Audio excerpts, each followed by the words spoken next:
BJP के संस्थापक सदस्य और पूर्व केंद्रीय मंत्री जसवंत सिंह को जोधपुर में अंतिम विदाई दी गई। जसवंत सिंह को उनके बेटे मानवेंद्र ने मुखाग्नि दी।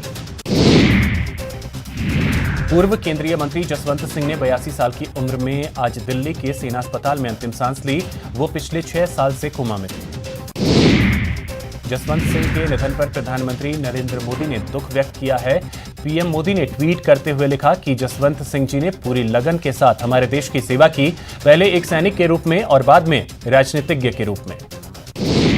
वहीं रक्षा मंत्री राजनाथ सिंह ने भी ट्वीट कर शोक व्यक्त किया है। राजनाथ सिंह ने कहा कि जसवंत सिंह को उनकी बौद्धिक क्षमताओं और देश की सेवा के लिए याद किया जाएगा।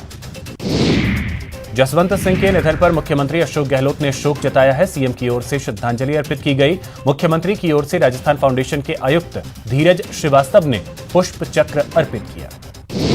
पूर्व मुख्यमंत्री और बीजेपी की राष्ट्रीय उपाध्यक्ष वसुंधरा राजे आज जसवंत सिंह के घर पहुंची। यहां उन्होंने उनके बेटे मानवेंद्र सिंह जसोल से मुलाकात की और शोक व्यक्त किया। चीन को सर्दी में टक्कर देने के लिए भारत ने LAC पर आर्म्ड रेजिमेंट के T-90 और T-72 टैंकों की तैनाती की है। BMP-2 कॉम्बैट व्हीकल भी भेजे गए हैं। ये वाहन -40 डिग्री पर भी काम करने में सक्षम है। यह युद्धक टैंक 14,500 फीट की ऊंचाई पर चुमार डेमचोक एरिया में तैनात किए गए हैं। टैंकों के लिहाज से दुनिया का सबसे ऊंचा युद्ध क्षेत्र माना जाता है। 29-30 अगस्त की रात को चीन ने LAC पर अपने टैंक तैयार किए थे। किसानों के देशव्यापी विरोध के बीच राष्ट्रपति ने संसद में मंजूर तीनों कृषि बिलों पर अपनी मंजूरी दे दी है। पीएम मोदी ने मन की बात कार्यक्रम में कृषि बिल को किसानों की आजादी का दस्तावेज बताया। उन्होंने किसानों की तारीफ करते हुए कहा कि देश का कृषि क्षेत्र, हमारे किसान, हमारे गांव आत्मनिर्भर भारत का आधार है। कोविड और लॉकडाउन के कारण पैदा हुए हालात में पर्यटन और टेक्सटाइल क्षेत्रों के लिए राज्य सरकार ने बड़े राहत पैकेज का ऐलान किया है। राज्य निवेश प्रोत्साहन योजना 2019 के तहत इन क्षेत्रों को अतिरिक्त लाभ और अनुदान का अनुमोदन किया है। पंचायत चुनाव के पहले चरण में 947 ग्राम पंचायत के लिए कल मतदान होगा। सुबह 7:30 बजे से वोटिंग की प्रक्रिया शुरू होगी। कोविड पेशेंट भी शर्तों के साथ वोट कर सकते हैं। उदयपुर में 55 ग्राम पंचायतों के चुनाव स्थगित कर दिए गए हैं। इस चुनाव में 33,40,000 मतदाता पंच और सरपंच के चुनाव में हिस्सा लेंगे। डूंगरपुर के बाद अब उदयपुर में हालात बिगड़ गए हैं। केंद्र ने रैपिड एक्शन फोर्स की 2 कंपनियों को हिंसाग्रस्त इलाके के लिए भेज दिया है। वहीं प्रदेश के DGP ने बाहरी लोगों को इस हिंसा के लिए जिम्मेदार ठहराया। डूंगरपुर में शांति वार्ता के बीच एक बार फिर ऋषभदेव पहाड़ी में बवाल शुरू हो गया है। हालांकि स्थानीय लोग पुलिस प्रशासन के साथ उपद्रवियों को रोकने की कोशिश कर रहे हैं।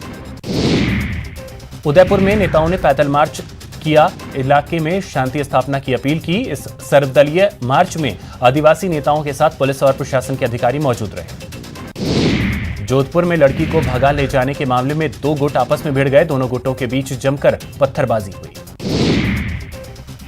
अलवर के बानसूर थाना क्षेत्र के चतरपुरा गांव में 2 पक्षों में जमकर मारपीट हुई।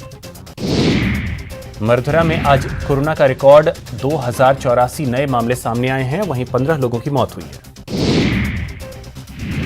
पिछले 9 दिनों में 8 दिन देश में नए कोरोना केस से ज्यादा रिकवर होने वालों की संख्या रही। 18 सितंबर से लेकर 26 सितंबर तक रोजाना रिकवर होने वाले मरीजों की संख्या ज्यादा रही। भारत में कोरोना वैक्सीन बनाने वाली कंपनी सीरम इंस्टीट्यूट ने सरकार से अगले साल तक इस मद में 80,000 करोड़ रुपए का अनुमानित बजट तैयार रखने को कहा है। इंस्टीट्यूट के मुताबिक कोरोना वैक्सीन की खरीदारी और डिस्ट्रीब्यूशन पर 1 साल में 80,000 करोड़ रुपए खर्च करना होगा। बीते 24 घंटे में देश में कोरोना के 88,600 नए मामले सामने आए। नए मामले आने के बाद कुल मरीजों की संख्या 59,92,533 तक पहुंच गई। देश के 23 IIT संस्थानों के 11,000 सीटों पर दाखिले के लिए आज JEE एडवांस परीक्षा का आयोजन हुआ। विश्व पर्यटन दिवस पर प्रदेश के सैलानियों को बड़ी सौगात मिली है। यहां रात्रिकालीन पर्यटन की शुरुआत हुई।